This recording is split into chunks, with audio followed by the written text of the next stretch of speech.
네, 여기는 진퇴양난이라고 되어 있습니다. 네. 앞서 말씀드린 대한항공과 아시아나 외에도 합병을 추진하고 있는 곳이 있습니다. 바로 배달의 민족과 요기요인데요. 예. 그래서 제가 요기는 진퇴양난으로 키워드를 잡아봤습니다. 오늘은 여기저기 합병 소식이네요. 네. 진퇴양난이라면 어떤 상황에 처한 겁니까? 일단 먼저 상황을 좀 설명을 해드리겠습니다. 예. 요기요를 운영하는 독일의 딜리버리 히어로, 그러니까 DH가 지난해에 배달의 민족의 우아한 형제들 지분을 87%를 인수하겠다고 발표를 했습니다. 하지만 기업이 결합하기 위해서는 공정거래위원회의 심사를 받아야 하는데요. 공정거래위원회는 이 기업 결합의 조건으로 요기요를 좀 팔라라는 그 조건을 달았습니다. 예.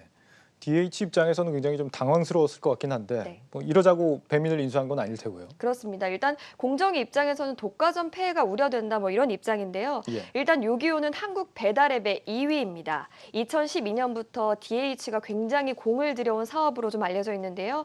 한국은 배달 시장 규모가 세계 4위에 달할 정도로 굉장히 큽니다. 그래서 업계에서는 아시아 시장을 개척하기 위해서는 한국 시장 장악이 우선이라고 좀 판단을 하고 있습니다.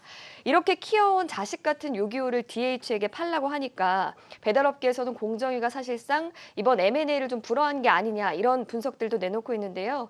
DH는 독일 본사 홈페이지를 통해서 이를 해결하기 위해서 공정위 위원들을 설득할 것이고 또 이런 방안이 지역사회 모두에게 좀 도움이 되지 않는다라고 밝혔습니다. 네, 그러니까 DH는 요기요를 버리는 게 소상공인이나 뭐 소비자들한테 별로 도움이 안 된다 이런 논리군요. 네. 실제 장사하는 사장님들 반응은 어떻습니까? 일단 사진 하나 준비했습니다. 예. 이렇게 음식점 사장님들은 배민과 요기요의 합병에 대해서 뭐 찬반 토론을 좀 하고 있는 상황입니다. 네. 댓글을 좀 차례대로 보시면 반대한다는 입장이 굉장히 많지 않습니까? 그렇네요. 가장 큰 이유는 사실 수수료 때문입니다. 앱을 통해서 주문을 받게 되면 기본 배달비 부담에 수수료까지 붙게 되죠.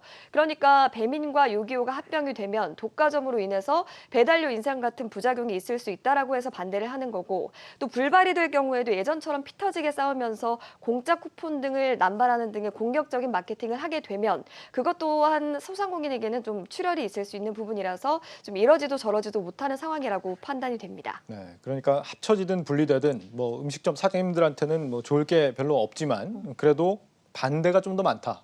인수에 대해서 네. 이런 입장이군요. 네. 사진에 보이는 사장님들 글을 보면은 뭐 요기요 수수료가 16%다 이런 글이 있는 것 같은데 그렇죠. 지금 배달앱 수수료가 정말 그렇게 많은 겁니까?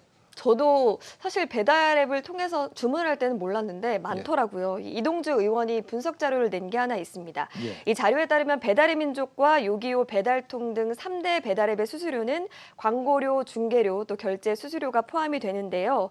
정액 광고료 중에서는 배달의 민족이 가장 비쌌고 또 건당 기준으로 중개료는 요기요가 가장 비쌌습니다. 이 분석에는 17,000원짜리 치킨을 사면 3,000원이 넘는 수수료가 부과된다라고 분석하고 있습니다. 아, 그러면은 16%가 넘을 수 있다 이런 얘기인데 네. 합병과 분리 여부를 떠나서 중개료가 요기요가 제일 크다라고 하니까 소상공인들이 어쨌거나 요기요를 별로 좋아하지 않는다라는 생각이 듭니다. 어쨌거나 그러면은 이제 DH가 공정위 조건을 받아들여서 요기요를 매각하는 것도 방법이 될 수 있을 것 같은데 어떻습니까? 일단 현재 배달앱 시장에서는 배달의 민족이 50% 이상의 시장 점유율로 절대적인 1위의 자리를 차지하고 있고요. 예. 그 뒤를 요기요가 따르고 또 후발주자인 쿠팡이츠와 유메포가 좀 추격하는 모양새입니다. 만약에 공정위의 조건 없이 승인이 된다고 하면 DH의 점유율은 90%가 넘게 되죠. 현재 상황을 놓고 보기만 하면 그렇지만 후발주자들은 빠른 속도로 좀 성장하고 있는 모습입니다. 스타트업계에서는 공정위의 이번 결정에 대해서 국내 스타트업 성장을 방해할 것이라고 지적하기도 했고요. 또 해외 진출 동력을 잃어버리게 될 것이라는 우려도 나오고 있습니다. 네, 요기요는 선택의 기로에 서 있는 셈이군요. 업계에서는 어떤 결과를 좀 예상하고 있습니까? 일단 전문가들은 예상보다 좀 공정위에서 강한 조건이 나왔다면서도 충분히 좀 수정이 가능한 부분이다라고 전망을 하고 있습니다. 네. DH도 현재까지는 뭐 공정위 위원들을 좀 설득하겠다 이런 입장이고 공정위도 현재까지는 정해진 바가 아무것도 없다라고 밝힌 입장이기 때문인데요.